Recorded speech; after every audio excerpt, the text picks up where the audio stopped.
జీలకర్ర, కొంచెం చింతపండు, ఒక 10 మిరపకాయలు తీసుకున్నాను, ఒక 10 మీ కారానికి తగ్గట్టు టేస్ట్కి తగ్గట్టు తీసుకుని వేసుకోవటమే. కొంచెం కరివేపాకు, తర్వాత మిక్సీ చేసేటప్పుడు కొంచెం ఇంగువ వేసి మిక్సీ చేసుకోవాలి, అంతేనండి.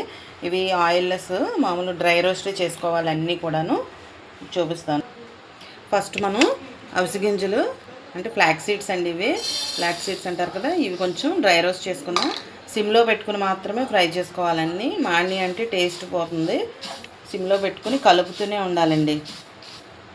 చూసారా మనకి ఇలాగా చిటపటమంటుందండి, ఫ్రై అయిపోతేనే. ఇలా చిటపటమన్నప్పుడు కొంచెం వేగిన తర్వాత మనం దీన్ని తీసేసుకుందాం, అది ప్లేట్లోకి తీసేసుకుని తర్వాత నువ్వులు వేసుకొని ఒకదాని తర్వాత ఒకటి ఫ్రై చేసుకోవాలి.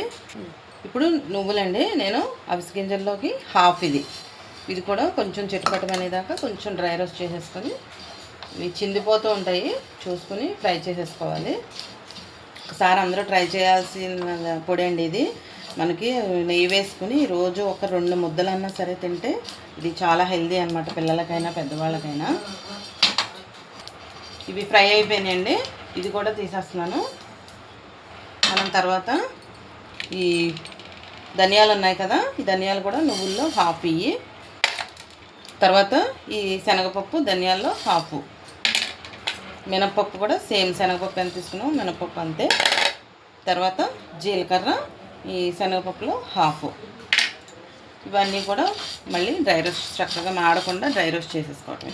ధనియాలు ఇవి కూడా ఫ్రై అయిపోయినాయండి, ఇవి కూడా తీసేస్తున్నాను. ఇప్పుడు మనం విడివిడిగా కరివేపాకు విడిగానే ఈ ఎండుమిర్చి విడిగా ఫ్రై చేసుకోవాలి. ఎండుమిర్చి ఫ్రై అయిపోయిన తర్వాత కరివేపాకు వేస్తాను. తర్వాత ఇందాక మీకు వెల్లుల్లిపాయ చూపించలేదు, మనం మిక్సీ చేసేటప్పుడు వెల్లుల్లిపాయ కూడా వేసుకోవాలి.